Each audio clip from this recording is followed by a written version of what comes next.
ಪ್ರೀತಿಯ ನನ್ನ ಯೂಟ್ಯೂಬ್ ಕುಟುಂಬಕ್ಕೆ ಮತ್ತೊಮ್ಮೆ ನನ್ನ ಪುಟ್ಟ ಪ್ರಪಂಚಕ್ಕೆ ಸ್ವಾಗತ. ನಾನಿವತ್ತು ಎಗ್ ಪಲಾವನ್ನು ಮಾಡ್ತಾಯಿದ್ದೀನಿ. ಮೊಟ್ಟೆ ಬಾತು ಅಂತಲೂ ಕರಿತೀವಿ. ಅದಕ್ಕೆ ಏನೇನು ಬೇಕಂತ ಹೇಳಿದ್ರೆ, ಶುಂಠಿ, ಬೆಳ್ಳುಳ್ಳಿ, ಹಸಿಮೆಣಸಿನ್ಕಾಯಿ, ಸ್ವಲ್ಪ ಅರಿಶಿನ, ಕೊತ್ತಂಬರಿ ಸೊಪ್ಪು, ಚಕ್ಕೆ, ಲವಂಗ ಮತ್ತು ಧನಿಯಾ ಪುಡಿಯನ್ನು ತೊಗೊಂಡಿದ್ದೀನಿ. ನಾನಿಲ್ಲಿ ಒಂದು ಪಾವು ಮಾತ್ರ ಮಾಡ್ತಾಯಿದ್ದೀನಿ, ಅಂದರೆ ಸಣ್ಣ ಅಕ್ಕಿ ಹಾಕಿ ಮಾಡ್ತಿರೋದು. ಸೊ ಅದು ತುಂಬ ಚೆನ್ನಾಗಿದೆ ಅಕ್ಕಿ. ಒಂದು ಪಾವು ಮಾಡಿದ್ರೆ 1.5 ಪಾವು ಮೇಲೆ ಅನ್ನ ಆಗುತ್ತೆ. ಆದ್ದರಿಂದ ನಾನೆಲ್ಲ ಸ್ವಲ್ಪನೇ ಹಾಕ್ಕೊಂಡು ಸ್ವಲ್ಪ ನೀರು ಹಾಕ್ಕೊಂಡು ರುಬ್ಕೊತಾ ಇದ್ದೀನಿ.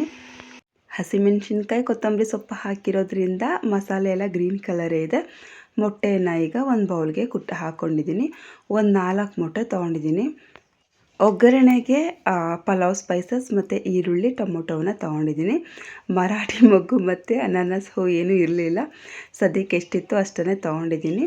ಈರುಳ್ಳಿ ಮತ್ತು ಟೊಮೊಟೊ ಅಷ್ಟೇ ಹಾಕಬೇಕು, ಬೇರೆ ಯಾವ ತರಕಾರಿನೂ ಹಾಕೋದು ಬೇಡ. ಇವಾಗ ಒಂದು ಬಾಣಲೆಗೆ ಎಣ್ಣೆಯನ್ನು ಹಾಕಿ ಮೊಟ್ಟೆ ನಾನು ರೆಡಿ ಮಾಡಿ ಇಟ್ಕೊಂಡಿದ್ದೆ ಅಲ್ವಾ, ಅದನ್ನು ಹಾಕ್ತಾಯಿದ್ದೀನಿ. ನಾನಿಲ್ಲಿ ಒಂದು ಪಾವು ಮಾತ್ರ ಮಾಡ್ತಿರೋದ್ರಿಂದ 4 ಮೊಟ್ಟೆ ತೊಗೊಂಡಿದ್ದೀನಿ. ನೀವು ಬೇಕು ಅಂತ ಹೇಳಿದ್ರೆ ಒಂದು ಪಾವ್ಗೆ ಇನ್ನೊಂದೆರಡು ತೊಗೊಂಡ್ರೂ ಸಹ ಜಾಸ್ತಿ ಬಾಯಿಗೆ ಸಿಗ್ತಿರುತ್ತೆ, ಅವಾಗ ಇನ್ನೂ ಚೆನ್ನಾಗಿರುತ್ತೆ. ಬೇಕು ಅಂತ ಹೇಳಿದ್ರೆ ಇನ್ನೊಂದೆರಡು ಮೊಟ್ಟೆ ಹಾಕ್ಕೊಳ್ಳಿ. ಎಣ್ಣೆ ಮೊದಲೇ ಚೆನ್ನಾಗಿ ಕಾದಿದ್ರಿಂದ ಮೊಟ್ಟೆ ಹಾಕಿದ ತಕ್ಷಣ ಎಲ್ಲ ನಮಗೆ ಪೀಸ್ ಥರ ಸಿಗುತ್ತೆ. ನೀವು ಪೂರ್ತಿ ಸಣ್ಣಗೆ ಮಾಡ್ಕೋಬೇಡಿ, ಆ ಪೀಸಸ್ ಸ್ವಲ್ಪ ದಪ್ಪವಾಗಿದ್ರೇ ಚೆನ್ನಾಗಿರುತ್ತೆ. ಒಂದು 5 ನಿಮಿಷ ಹೀಗೆ ಫ್ರೈ ಮಾಡಿಕೊಂಡ್ರೆ ಬೇಗ ಈ ರೀತಿ ಪುಡಿ ಥರ ಆಗುತ್ತೆ. ನಾನಿವಾಗ ಈ ಪುಡಿಗೆ ಉಪ್ಪಿನ ಪುಡಿಯನ್ನು ಹಾಕ್ತಾಯಿದ್ದೀನಿ. ಎಷ್ಟು ಬೇಕು, ಈ ಮೊಟ್ಟೆಗೆ ಎಷ್ಟು ಬೇಕೋ ಅಷ್ಟು ಉಪ್ಪನ್ನು ಮಾತ್ರ ಹಾಕ್ಕೋಬೇಕು. ಜೊತೆಗೆ ಮೆಣಸು ಪುಡಿಯನ್ನು ಹಾಕ್ತಾಯಿದ್ದೀನಿ. ಮೆಣಸು ಪುಡಿ ಇದೇನು ವೈಟ್ ಕಲರ್ ಇದೆ ಅಂತ ಅಂದ್ಕೊಳ್ಬೇಡಿ, ಇದು ವೈಟ್ ಮೆಣಸಿನ ಪುಡಿ ಮನೆಯಲ್ಲಿತ್ತು, ಅದರಿಂದ ವೈಟ್ ಮೆಣಸಿನ ಪುಡಿಯನ್ನು ಹಾಕ್ತಾಯಿದ್ದೀನಿ. ಮಾಮೂಲಿ ಮೆಣಸಿನ ಪುಡಿ ಹಾಕಿದ್ರೆ ಚೆನ್ನಾಗಿರುತ್ತೆ. ಬೇಕು ಅಂದರೆ ನೀವು ಬೇಕಾದ್ರೆ ಇದಕ್ಕೆ ಸ್ವಲ್ಪ ಚಿಕನ್ ಮಸಾಲೆ ಕೂಡ ಹಾಕಬಹುದು, ಆದರೆ ನಾನಿಲ್ಲಿ ಹಾಕ್ತಿಲ್ಲ. ಇವಾಗ ಕುಕ್ಕರ್ನ ಕಾಯೋದಕ್ಕಿಟ್ಟು ಎಣ್ಣೆಯನ್ನು ಹಾಕ್ತಾಯಿದ್ದೀನಿ. ಎಣ್ಣೆ ಚೆನ್ನಾಗಿ ಕಾದ ಮೇಲೆ ಪಲಾವ್ ಸ್ಪೈಸಸ್ನ ಹಾಕ್ತಾಯಿದ್ದೀನಿ. ನಾನು ಮೊದಲೇ ಹೇಳಿದಾಗೆ ಇಷ್ಟೇ ಇದ್ದಿದ್ದು, ಅದಕ್ಕೆ ಇವತ್ತು ಸದ್ಯಕ್ಕೆ ಇಷ್ಟೇ ಹಾಕಿದ್ದೀನಿ. ಸ್ವಲ್ಪ ಕಸೂರಿ ಮೇಥಿ ಮೆಂತ್ಯ ಸೊಪ್ಪಿದ್ರೆ ಇನ್ನೂ ಚೆನ್ನಾಗಿರುತ್ತೆ. ಎರಡರಲ್ಲಿ ಒಂದು ಹಾಕಿದ್ರೆ ಸಾಕಾಗುತ್ತೆ, ಒಂಥರ ಫ್ಲೇವರ್ ಚೆನ್ನಾಗಿರುತ್ತೆ. ಇವಾಗ ಈರುಳ್ಳಿಯನ್ನು ಹಾಕ್ತಾಯಿದ್ದೀನಿ. ಈರುಳ್ಳಿಯನ್ನು ಹಾಕಿ ಚೆನ್ನಾಗಿ ಫ್ರೈ ಆದಮೇಲೆ ಇವಾಗ ಟೊಮೊಟೊವನ್ನು ಹಾಕ್ತಾಯಿದ್ದೀನಿ. ಇದಂತೂ ಬೇಗನೆ ಆಗಿಬಿಡುತ್ತೆ. ವಾರ ಇಲ್ಲದೇ ಮಕ್ಕಳಿಗೆ ಟಿಫನ್ನು ಕೂಡ ಮಾಡಿಕೊಡ್ಬಹುದು, ಲಂಚ್ ಬಾಕ್ಸ್ಗೂ ಕೂಡ ಇದೇ ಆಗುತ್ತೆ. ಟೊಮೊಟೊ ಎಲ್ಲ ಚೆನ್ನಾಗಿ ಫ್ರೈ ಆದಮೇಲೆ ನಾನಿವಾಗ ರುಬ್ಕೊಂಡಿರೋ ಮಸಾಲೆಯನ್ನು ಹಾಕ್ತಾಯಿದ್ದೀನಿ. ಜಾಸ್ತಿ ಮಾಡೋದ್ರಾದರೆ ಮಸಾಲೆ ಎಲ್ಲ ಸಪ್ರೇಟಾಗಿ ಎಣ್ಣೆನಲ್ಲಿ ಫ್ರೈ ಮಾಡಿಕೊಂಡ್ರೆ ಚೆನ್ನಾಗಿರುತ್ತೆ. ನಾನು ಸದ್ಯಕ್ಕೆ ಸ್ವಲ್ಪ ಮಾಡ್ತಿರೋದ್ರಿಂದ ನಾನು ಯಾವಾಗ್ಲೂ ತರಕಾರಿ ಹುರಿದಿರ್ತೀನಲ್ವ, ಅದೇ ಎಣ್ಣೆಗೆ ಮಸಾಲೆಯನ್ನು ಹಾಕ್ತೀನಿ. ಇವಾಗ ನಾವು ಮೊದಲೇ ಪುಡಿ ಮಾಡ್ಕೊಂಡಿದ್ವಿ ಅಲ್ವ ಮೊಟ್ಟೆಯನ್ನು ಹುರ್ಕೊಂಡು, ಸೊ ಆ ಬುರ್ಜಿಯನ್ನು ಇಲ್ಲಿಗೆ ಹಾಕ್ತಾಯಿದ್ದೀನಿ. ಅಕ್ಕಿಯನ್ನು ಮೊದಲೇ ತೊಳ್ಕೊಂಡು ಇಟ್ಕೊಂಡಿದ್ದೆ. ಇವಾಗ ಅಕ್ಕಿಯನ್ನು ಸಹ ಇದಕ್ಕೆ ಹಾಕ್ತಾಯಿದ್ದೀನಿ. ಜಾಸ್ತಿ ಮಾಡೋದಾದರೆ ಫಸ್ಟು ನೀರನ್ನು ಹಾಕಿ ಉಪ್ಪೆಲ್ಲ ಹಾಕಿ ಕೊನೆಯಲ್ಲಿ ಅಕ್ಕಿಯನ್ನು ಹಾಕಿದ್ರಾಗುತ್ತೆ. ನಾನು ಸ್ವಲ್ಪ ಮಾಡ್ತಿರೋದ್ರಿಂದ ಇದೇ ಎಣ್ಣೆಯಲ್ಲಿ ಅಕ್ಕಿಯನ್ನು ಹಾಕಿ ಫ್ರೈ ಮಾಡ್ತಿದ್ದೀನಿ. ಈ ರೀತಿ ಎಣ್ಣೆಯಲ್ಲಿ ಈ ಥರ ಫ್ರೈ ಮಾಡೋದ್ರಿಂದ ಅನ್ನ ಎಷ್ಟೇ ನೀರು ಹಾಕಿದ್ರೂ ಉದುರಾಗಿ ಬರುತ್ತೆ. ಇವಾಗ ಮಿಕ್ಸಿ ಜಾರ್ಗೆ ನೀರನ್ನು ಹಾಕಿ ಎಷ್ಟು ಬೇಕಷ್ಟು ನೀರನ್ನು ಹಾಕ್ತಾಯಿದ್ದೀನಿ. ಅಂದರೆ ಮಿಕ್ಸಿ ಜಾರ್ನಲ್ಲಿ ಮಸಾಲೆ ಇತ್ತಲ್ವ, ಆ ಮಸಾಲೆ ಕೂಡ ಬಂದ್ಬಿಡಲಿ ಅಂತ ಅದೇ ಮಿಕ್ಸಿ ಜಾರ್ಗೆ ನೀರನ್ನು ಹಾಕಿದ್ದಷ್ಟೇ. ಇವಾಗ ಉಪ್ಪನ್ನು ಹಾಕ್ತಾಯಿದ್ದೀನಿ. ರುಚಿಗೆ ಎಷ್ಟು ಬೇಕು ಅಷ್ಟು ಉಪ್ಪನ್ನು ಹಾಕ್ಕೊಳ್ಳಿ. ಇವಾಗ ಎಲ್ಲವನ್ನು ಮಿಕ್ಸ್ ಮಾಡಿ ಕುಕ್ಕರನ್ನು ಮುಚ್ಚಿ 1 ವಿಷಲ್ ಅಥವಾ 2 ವಿಷಲ್ ಕೂಗಿಸಿದ್ರೆ ಬಿಸಿ ಎಗ್ ಪಲಾವ್ ರೆಡಿ ಆಗಿಬಿಡುತ್ತೆ. ಇವಾಗ ಇದನ್ನು ಚೆನ್ನಾಗಿ ಮಿಕ್ಸ್ ಮಾಡ್ಕೋಬೇಕಾಗತ್ತೆ. ಈ ಥರ ಅಲ್ಲದೆ ಉಂಡೆ ಮೊಟ್ಟೆಗಳನ್ನೂ ಸಹ ಬೇಯಿಸ್ಕೊಂಡು ಆ ರೀತಿ ಕೂಡ ಎಗ್ ಪಲಾವನ್ನು ಮಾಡ್ತಾರೆ, ನಮ್ಮಮ್ಮ ಮಾಡ್ತಾರೆ, ತುಂಬ ಚೆನ್ನಾಗಿರುತ್ತೆ ಅದು ಕೂಡ. ಆದರೆ ನಮ್ಗೆ ಈ ರೀತಿ ಇಷ್ಟ ಆಗುತ್ತೆ, ಆಮೇಲೆ ಬೇಗನೂ ಆಗುತ್ತಲ್ವ, ಅದಕ್ಕೆ ನಾನು ಆವಾಗವಾಗ ಇದನ್ನು ಮಾಡ್ಕೋತಾ ಇರ್ತೀನಿ. ನಾನು ಈ ರೆಸಿಪಿ ಮಾಡುವಾಗ ಯಾವಾಗಲೂ ನಿಮಗೆ ಶೇರ್ ಮಾಡಿರಲಿಲ್ಲ, ಅದರಿಂದ ಇವತ್ತು ಶೇರ್ ಮಾಡೋಣ ಅಂದ್ಕೊಂಡು ಶೇರ್ ಮಾಡ್ತಾಯಿದ್ದೀನಿ. ಇದ್ರ ಜೊತೆಗೆ ಮೊಸರು ಬಜ್ಜಿ ತುಂಬ ಚೆನ್ನಾಗಿರುತ್ತೆ, ಆದರೆ ಮೊಸರು ಸ್ವಲ್ಪ ಇತ್ತು ಅಂತ ಹೇಳಿ ನಾನು ಮೊಸರು ಬಜ್ಜಿ ಮಾಡಿಲ್ಲ. ಯಾವುದೇ ಮಸಾಲೆ ತಿಂಡಿಗಳ ಜೊತೆಗೆ ಸೌತೆಕಾಯಿ ತಿಂದರೆ ತುಂಬ ಒಳ್ಳೆಯದು. ಯಾಕಂತ ಹೇಳಿದ್ರೆ ಜಾಸ್ತಿ ಮಸಾಲೆ ಹಾಕಿರುವಂತಹ ಪದಾರ್ಥಗಳನ್ನ ತಿಂದಾಗ ಬೇಗ ಗ್ಯಾಸ್ಟ್ರಿಕ್ ಆಗುತ್ತೆ. ಜೊತೆಗೆ ಸೌತೆಕಾಯಿ ತಿನ್ನೋದ್ರಿಂದ ಗ್ಯಾಸ್ಟ್ರಿಕ್ ಅವಾಯ್ಡ್ ಆಗುತ್ತೆ. ಆದ್ದರಿಂದ ನಾನು ಯಾವಾಗಲೂ ಮಸಾಲೆ ಪದಾರ್ಥ ತಿಂದಾಗ ಅಥವಾ ತಿನ್ನೋದಕ್ಕೆ ಸೈಡ್ಸ್ಗೆ ಅಂತ ಸೌತೆಕಾಯಿ ಕೊಟ್ಟಿರ್ತೀನಿ. ಇವತ್ತು ಶುಕ್ರವಾರ, ನಾನು ಇವತ್ತು ಬೆಳಗ್ಗೆ ದೀಪ ಹಚ್ಚಿದ್ದೀನಿ. ನಮ್ಮನೆ ಹತ್ರನೇ ನಂದಿ ಬಟ್ಲು ಹೂ ಇತ್ತಲ್ವ, ಅಷ್ಟನ್ನೇ ಮುಡಿಸಿ ದೀಪ ಹಚ್ಚಿದ್ದೀನಿ. ಇವಾಗ ಇದು ಕಾಡಲ್ಲ, ಊರೇ, ನಮ್ಮೂರ ಹತ್ರ ಬಸ್ ಸ್ಟ್ಯಾಂಡಲ್ಲಿ ಯಾವಾಗಲೂ ಇದೆರಡು ಮರ ಇದ್ದೇ ಇರುತ್ತೆ. ಅಂದರೆ ತುಂಬ ಹಳೆಯ ಕಾಲದ ಮರ. ಅಲ್ಲಿ ಬಂದು ಕೂತ್ಕೊಳ್ಳೋರಿಗೆಲ್ಲ ನೆರಳು ಕೊಡೋದು ಇದೇನೆ. ಬಸ್ ಸ್ಟ್ಯಾಂಡಿಗೆ ಬಂದು ಒಂದು 5 ನಿಮಿಷ ಕಾದ್ವಿ. ನಮಗೆ ಪ್ರೈವೇಟ್ ಬಸ್ ಸಿಕ್ತು. ನನಗೆ ಎಮರ್ಜೆನ್ಸಿ ಏನಾದರೂ ಕೆಲಸ ಇದ್ದಾಗ ಗೌರ್ನಮೆಂಟ್ ಬಸ್ ಕಾಯ್ಕೊಳ್ಳೋದಿಲ್ಲ, ಪ್ರೈವೇಟ್ ಬಸ್ಗೆ ಹೋಗ್ತೀನಿ. ಇತ್ತೀಚೆಗೆ ಪ್ರೈವೇಟ್ ಬಸ್ಸಲ್ಲೇ ಓಡಾಡ್ತಿರೋದು. ಜಾಸ್ತಿ ಸಮಯ ಇದೆ, ಏನೂ ಇಲ್ಲ ಅನ್ನುವಾಗ ನಾನು ಗೌರ್ನಮೆಂಟ್ ಬಸ್ ಕಾಯ್ಕೊತೀನಿ. ಹೌದು, ಇಲ್ಲ ಅಂತ ಹೇಳ್ತಿಲ್ಲ. ಬಟ್ ಇವತ್ತೊಂದು ಅಫಿಷಿಯಲ್ ಕೆಲಸ ಇತ್ತು, ಸೊ ನಾನು ಕಾಯ್ಕೊಳ್ಳೋದಕ್ಕಾಗಲ್ಲ ಅಂತ ಪ್ರೈವೇಟ್ ಬಸ್ಗೆ ಹೋಗಿದ್ದೀನಿ. ಕರ್ನಾಟಕ ಸರ್ಕಾರ ಅಂತ ಬರೆದಿದೆ ನೋಡಿ. ಇದು ನಮ್ಮೂರ ಅಂದರೆ ನಮ್ಮ ತಾಲೂಕ್ ಪಂಚಾಯತು ಶ್ರೀರಂಗಪಟ್ಟಣದಲ್ಲಿರೋದು. ಐಶು ಹುಟ್ಟಿದಾಗ ಅವಳಿಗೆ ಭಾಗ್ಯಲಕ್ಷ್ಮಿ ಮಾಡಿಸಿದ್ವಿ ಅಲ್ವಾ, ಈಗ ಮೆಚುರಿಟಿ ಟೈಮ್ ಬಂದಿದೆ. ಸೊ ಅಂಗನವಾಡಿ ಟೀಚರು ಹೋಗಿ ಅದನ್ನು ಇದು ಮಾಡ್ಕೊಳ್ಳಿ, ಅಲ್ಲಿ ಬರೋದಕ್ಕೆ ಹೇಳಿದ್ದಾರೆ ಅಂತ ಹೇಳಿದರು. ಸೊ ಹೋಗಿ ನಾವು ಡೀಟೇಲ್ಸ್ ಎಲ್ಲ ಕೊಟ್ಟು ಬರಬೇಕಿತ್ತು. ಅದರಿಂದ ನಾವು ತಾಲೂಕ್ ಪಂಚಾಯತ್ಗೆ ಬಂದಿದ್ದೀವಿ. ಅದೃಷ್ಟ ಏನು ಅಂತ ಹೇಳಿದ್ರೆ ಸದ್ಯಕ್ಕೆ ಐಶು ಈ ಟೈಮ್ನಲ್ಲೇ ಊರಿಗೆ ಬಂದಿದ್ದಾಳೆ. ಇದಕ್ಕೆ ಮಾಡಿಸೋಕ್ಕೋಸ್ಕರನೇ ಬಾ ಮಗಳೇ ಅಂತ ಕೇಳಿದರೆ ಅವಳು ಯಾವುದೇ ಕಾರಣಕ್ಕೂ ರಜಾ ಹಾಕಿ ಬರ್ತಿರ್ಲಿಲ್ಲ. ಅವಳಿಗೆ ಎಕ್ಸಾಮ್ ನಡೀತಿದೆ, ಇನ್ನೊಂದೆರಡು ಎಕ್ಸಾಮ್ ಗುರುವಾರ ಮತ್ತು ಶುಕ್ರವಾರ ಇದೆ.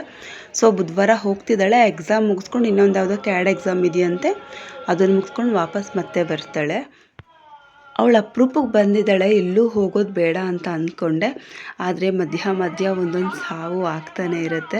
ನಮ್ಗೆ ತುಂಬ ಹತ್ತಿರದವರು ನಮ್ಮ ಅಜ್ಜಿ ಇದ್ರಲ್ವ ಅಂತ ಹೇಳಿದ್ರೆ, ನಮ್ಮ ತಾತ ರೀಸೆಂಟಾಗಿ ತೀರೋದ್ರು ನೋಡಿ, ನಮ್ಮ ಚಿಕ್ಕ ತಾತ. ಅವ್ರ ಹೆಂಡತಿ ಇದ್ರಲ್ವ, ನಮ್ಮ ಅಜ್ಜಿ ಅವ್ರ ತಂಗಿ ತೀರೋಗಿದ್ರು. ಸೊ ಸಾವಿಗೆ ಬಂದಿದೆ. ಇಲ್ಲಿ ಬಿಸ್ಕೆಟ್ ಮತ್ತು ಚಾಕ್ಲೇಟ್ ಕೊಟ್ಟಿದ್ದಾರೆ. ಜೊತೆಗೆ ಇಲ್ಲಿ ತುಂಬ ದೂರ, ಇದು ವರಹನಾಥೇಶ್ವರ ದೇವಸ್ಥಾನ ನೀವು ಕೇಳಿದ್ದೀರಾ ಅನಿಸುತ್ತೆ. ಹತ್ತತ್ರ ಅಲ್ಲಿಗೆ ಹೋಗಬೇಕು, ಭೂಕುನ್ ಕೆರೆ ಅಂತ. ಸೊ ಇಲ್ಲಿಗೆ ನಾವು ಸಾವಿಗೆ ಬಂದಿರೋದು. ತುಂಬ ದೂರದಿಂದ ಬಂದಿರ್ತಾರೆ ಅಂತ ಹೋಟೆಲ್ನಲ್ಲಿ ತರಿಸಿ ಹೋಗಿರೋರಿಗೆಲ್ಲ ಊಟ ಹಾಕ್ಕೊಟ್ರು. ಈ ಸೈಡೆಲ್ಲ ಸೇವಂತಿಗೆ ಹೂವನ್ನು ಬೆಳೀತಾರೆ, ಆದರೆ ಇವರು ಮಾರ್ಲೆಕ್ಕದಲ್ಲಿ ಮಾರೋದಿಲ್ಲ, ಬುತ್ತಿ ಅಂತ ಕಟ್ತಾರೆ. ಸೊ ಇಲ್ಲಿ ವ್ಯಾಪಾರ ಎಲ್ಲ ಆಗ್ತಿದೆ. ಬುತ್ತಿಯನ್ನು ತೊಗೊಂಡು ಹೋಗಿ ಮಾರ್ಕೆಟ್ನಲ್ಲಿ ಅವ್ರು ಮಾರ್ಕೊತಾರೆ. ಎಲ್ಲಿಗಾದರೂ ಹೋದರೆ ಒಂದಿನ ಪೂರ್ತಿ ಆಗೇ ಬಿಡುತ್ತೆ. ಬಸ್ ಅಂತೂ ಫುಲ್ಲು ರಶ್ಶು. ಒಂದು ಬಸ್ ಇತ್ತು, ಬಂದು ಹತ್ಕೊಂಡ್ವಿ. ಆದರೆ ಒಂದಷ್ಟು ದೂರ ಹೋಗಿ ಏನೋ ಜಾಮ್ ಆಗಿದೆ, ಹೋಗೋದಿಲ್ಲ, ಅಂದರೆ ಗಾಡಿ ಏನೋ ಹಾಳಾಗಿದೆ, ಇಳೀರಿ ಅಂತ ಹೇಳಿದ್ರು, ಇಳಿದ್ವಿ. ಅದಾದಮೇಲೆ ನೆಕ್ಸ್ಟ್ ಬಸ್ ಬಂತಲ್ವ, ಮೊದಲೇ ಒಂದು ಬಸ್ ಕ್ಯಾನ್ಸಲ್ ಆಗಿದ್ದರಿಂದ 2 ಬಸ್ಸಿನ ಜನ ಎಲ್ಲ ಒಂದು ಬಸ್ಸಿಗೆ ತುಂಬಿಕೊಂಡ್ರು. ಚಾರಿಕೊಂದು ಜಡೆ ತೆಗಿಯೋದ, ಜಡೆ ಕಾಸು. ಎಷ್ಟು ಕ್ಲಿಪ್ ಹಾಕಿದ್ಯಾ ಚಾರಿಕಾ? ಎಷ್ಟು ಹಾಕಿದ್ಯಾ?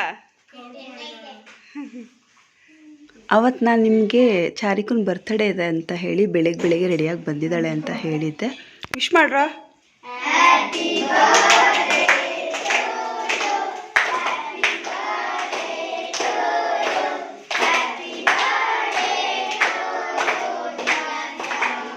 ಅವ್ರ ಅಣ್ಣನ ಬರ್ತ್ಡೇನ ಟ್ಯೂಷನಲ್ಲಿ ಸೆಲೆಬ್ರೇಷನ್ ಮಾಡಿದ್ದೀರಾ, ನನ್ನ ಬರ್ತ್ಡೇ ಕೂಡ ಸೆಲೆಬ್ರೇಷನ್ ಮಾಡಲೇಬೇಕಂತ ಹೇಳಿ ಬರ್ತ್ಡೇ ಆದ ಮಾರನೆಗೆ ಇಲ್ಲಿ ಸೆಲೆಬ್ರೇಷನ್ ಮಾಡ್ಕೋತಾ ಇದ್ದಾಳೆ.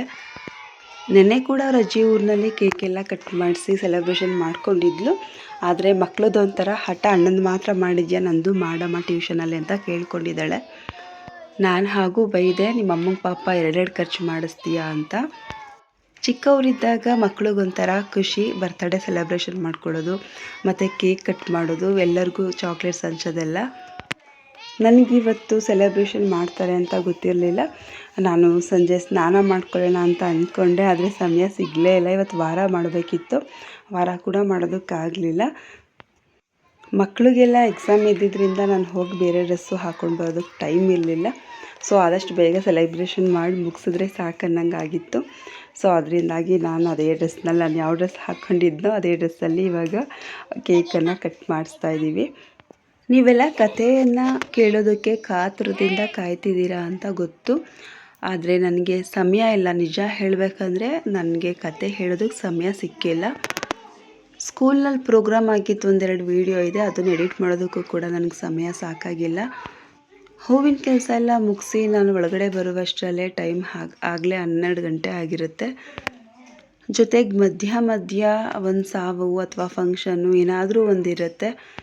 ನಾನು ಹೊರಗಡೆ ಹೋಗಿದ್ದು ವಿಡಿಯೋ ಹಾಕಿದಾಗ ನಿಮ್ಗೆ ಅನ್ನಿಸ್ತಿರಬಹುದು, ಓ ಇವರೆಲ್ಲ ಕಡೆ ಆರಾಮಾಗಿ ಹೋಗಿದ್ದು ಬರ್ತಾರೆ ಅಂತ. ನಿಜ, ಎಲ್ಲ ಕಡೆ ಹೋಗಿದ್ದು ಬರೋದು ಆರಾಮಂತ ನನಗನ್ಸಲ್ಲ. ಎಲ್ಲೋ ಒಂದು ಹೊರಗಡೆ ಹೋಗ್ತೀವಂದರೆ ಮನೇಲಿ ಎಲ್ಲ ಕೆಲಸ ಪೆಂಡಿಂಗ್ ಉಳ್ಕೊಳ್ಳುತ್ತೆ. ಮನೇಲಿ 1 ದಿನ 2 ದಿನ ಪೆಂಡಿಂಗ್ ಉಳ್ಕೊಂಡ್ರೆ 1 ವಾರ ಆದರೂ ಆ ಕೆಲಸ ಮಾಡೋದಕ್ಕಾಗೋದೇ ಇಲ್ಲ. ಜೊತೆಗೆ ಮನೆಯಲ್ಲೂ ಕೂಡ ಯಾವ ಫಂಕ್ಷನ್ಗೂ ಹೋಗ್ತೀಯಾ, ಯಾವ ಸಾವಿಗೂ ಹೋಗ್ತೀಯಾ ಅನ್ನೋದೊಂದು ಮಾತು ಕೇಳಿದಾಗ ಇನ್ನೂ ಬೇಜಾರಾಗುತ್ತೆ. ಅದೇ ಗಂಡಸರು ಎಲ್ಲಾದರೂ ಹೋಗಿದ್ದು ಬರ್ತೀವಂದರೆ ನಾವು ಹ್ಞೂ ಅಂತ ಪರ್ಮಿಷನ್ ಕೊಟ್ಟು ಕಳಿಸಿರ್ತೀವಿ. ಜೊತೆಗೆ ನಾವೇನೂ ಮಾತಾಡೋದಿಲ್ಲ. ಮನೇಲಿ ಹೆಣ್ಮಕ್ಳು ಹಾಗೆ ಸುಮ್ಮನೆ ಎಲ್ಲ ಕಡೆಗೂ ಹೋಗೋದಕ್ಕೆ ಇಷ್ಟಪಡಲ್ಲ. ಆದರೆ ಕೆಲವೊಂದಕ್ಕೆ ಹೋಗಲೇಬೇಕಾದ ಪರಿಸ್ಥಿತಿ ಇದ್ದಾಗ ಹೋಗಲೇಬೇಕಾಗುತ್ತೆ. ಅದನ್ನು ಅವರು ಕೂಡ ಅರ್ಥ ಮಾಡ್ಕೋಬೇಕು. ಹೊರಗಡೆ ಹೋಗಿದ್ರೂ ಸಹ ಮನೇಲಿ ಅಷ್ಟು ಕೆಲಸ ಇದೆ, ಮಕ್ಕಳು ಬರೋವಷ್ಟರಲ್ಲಿ ಹೋಗಬೇಕು ಅನ್ನೋದು ಜವಾಬ್ದಾರಿ ಅವ್ರಿಗೂ ಕೂಡ ಇರುತ್ತೆ. ಹೊರಗಡೆ ಹೋಗಿದ್ದು ಬಂದ ತಕ್ಷಣ ರೆಸ್ಟ್ ಮಾಡೋದಷ್ಟು ಸುಲಭ ಅಲ್ಲ. ರೆಸ್ಟ್ ಮಾಡೋದಕ್ಕೆ ಬಿಡೋದೇ ಇಲ್ಲ. ಈ ಕೆಲಸಗಳ ಟೆನ್ಷನ್ನು, ಆ ಕೆಲಸ ಎಲ್ಲ ಮುಗಿಸೇನೆ ರೆಸ್ಟ್ ಮಾಡಬೇಕಾಗುತ್ತೆ. ನಾನಿವತ್ತು ಶಾರುಗೆ ಏನು ಸ್ನ್ಯಾಕ್ಸ್ ಕೊಡ್ತಿದ್ದೀನಿ ಅಂತ ಹೇಳ್ತಾ ಇದ್ದೀನಿ. ಕರ್ಬೂಜ ಹಣ್ಣಿಂದು ಜ್ಯೂಸ್ ಕೊಡ್ತಾಯಿದ್ದೀನಿ. ಕರ್ಬೂಜ ಹಣ್ಣಿನ ಜ್ಯೂಸ್ ಏನು ಜಾಸ್ತಿ ಮಾಡಲ್ಲ, ನಾನು ಹಣ್ಣುಗಳನ್ನೇ ಕೊಟ್ಬಿಡ್ತೀನಿ, ಜ್ಯೂಸ್ ಮಾಡಲ್ಲ. ಆದರೆ ಶಾರು ಅಮ್ಮ ಇವತ್ತು ಜ್ಯೂಸ್ ಮಾಡಿಕೊಡಮ್ಮ ಅಂತ ಕೇಳಿದ್ಲು, ಅದಕ್ಕೆ ಜ್ಯೂಸ್ ಮಾಡ್ತಾಯಿದ್ದೀನಿ. ಸಿಪ್ಪೆ ಎಲ್ಲ ತೆಗೆದು ಕರ್ಬೂಜ ಹಣ್ಣು ಮತ್ತು ಸಕ್ಕರೆಯನ್ನು ಹಾಕಿ ಮೊದಲು ನಾನು ಗ್ರೈಂಡ್ ಮಾಡ್ಕೊತಾ ಇದ್ದೀನಿ. ಇದಕ್ಕೆ ಮುಂಚಿತವಾಗಿ ನೀರನ್ನು ಹಾಕಿ ಅಥವಾ ಹಾಲನ್ನು ಹಾಕಿ ನಾವು ರುಬ್ಕೊಳ್ಳೋದಕ್ಕೆ ಹೋದರೆ ಸರಿಯಾಗಿ ಸವಿಯೋದಿಲ್ಲ. ಅದರಿಂದಾಗಿ ನಾನು ಫಸ್ಟ್ ಇದನ್ನು ಫೈನ್ ಪೇಸ್ಟ್ ಮಾಡಿಕೊಂಡು ಅದಾದಮೇಲೆ ಇದಕ್ಕೆ 1 ಗ್ಲಾಸ್ ಹಾಲನ್ನು ಹಾಕ್ತಾಯಿದ್ದೀನಿ. 1 ದೊಡ್ಡ ಗ್ಲಾಸ್ ಹಾಲನ್ನು ಹಾಕಿ, ಅಂದರೆ ನಾನು ಮೊದಲೇ ಕಾಯಿಸ್ಕೊಂಡು ಆರಿಸ್ಕೊಂಡು ಇಟ್ಕೊಂಡಿದ್ದೆ. 1 ದೊಡ್ಡ ಗ್ಲಾಸ್ ಹಾಲನ್ನು ಹಾಕಿ ಅದೇ ಗ್ಲಾಸಲ್ಲಿ 1 ಗ್ಲಾಸ್ ನೀರನ್ನು ಕೂಡ ಹಾಕ್ತಾಯಿದ್ದೀನಿ. ನಮ್ಮ ಹತ್ರ ಜ್ಯೂಸ್ ಮೇಕರ್ ಇಲ್ಲದೆ ಇರೋದ್ರಿಂದ ದೊಡ್ಡ ಜಾರ್ನಲ್ಲಿ ನಾನು ರುಬ್ಕೊಂಡೆ. ಇವಾಗ ನೋಡಿ ಎಷ್ಟು ಚೆನ್ನಾಗಾಗಿದೆ ಅಂತ. ಜ್ಯೂಸ್ ತುಂಬಾ ಚೆನ್ನಾಗಿತ್ತು. ಇದಕ್ಕೊಂದು 2-3 ಐಸ್ ಕ್ಯೂಬ್ಸ್ನ ಹಾಕ್ಕೊತಾ ಇದ್ದೀನಿ, ಯಾಕಂದರೆ ತಣ್ಣಗಿರಲಿ ಅಂತ. ನಿಮಗೆಲ್ಲ ಈ ವಿಡಿಯೋ ಇಷ್ಟ ಆಗಿದರೆ ಒಂದು ಲೈಕ್ ಮಾಡಿ. ಫಸ್ಟ್ ಟೈಮ್ ನನ್ನ ಚಾನಲ್ನ ನೋಡ್ತಿರೋರು ಸಬ್ಸ್ಕ್ರೈಬ್ ಮಾಡೋದನ್ನು ಮರಿಬೇಡಿ. 1 ಕರ್ಬೂಜ ಹಣ್ಣಿಂದ ಒಂದು 4 ಗ್ಲಾಸ್, ಮೀಡಿಯಮ್ ಆಗಿರೋದು ಒಂದು 4 ಗ್ಲಾಸ್ ಜ್ಯೂಸ್ ಆಗುತ್ತೆ. ಇಲ್ಲಿ ನಾನು ದೊಡ್ಡ ಗ್ಲಾಸ್ಗೆ ಜ್ಯೂಸ್ ಹಾಕ್ತಾಯಿದ್ದೀನಿ. ಇದು ಶಾರುಗೆ, ಮತ್ತು 2 ಮೀಡಿಯಮ್ ಗ್ಲಾಸ್ ಇದೆ, ಅದು ನನಗೆ ಮತ್ತು ನನ್ನ ಹಸ್ಬೆಂಡ್ಗೆ. ಇದು ಐಶು ಬರೋದಕ್ಕೂ ಮುಂಚೆ ಮಾಡಿದ್ದಿದ್ದು ಜ್ಯೂಸು, ಸೊ ಅದರಿಂದ ಐಶುಗೆ ಕೊಟ್ಟಿಲ್ಲ. ಶಾರು ಇದನ್ನು ಕುಡಿದ್ಬಿಟ್ಟು ಟೇಸ್ಟ್ ಹೇಗಿದೆ ಅಂತ ಹೇಳ್ತಾಳೆ, ಕೇಳೋಣ ಬನ್ನಿ. ಹೇಳಿ ಮೇಡಮ್, ಕುಡಿದ್ಬಿಟ್ಟು ಹೆಂಗೈತೆ ಹೇಳಿ.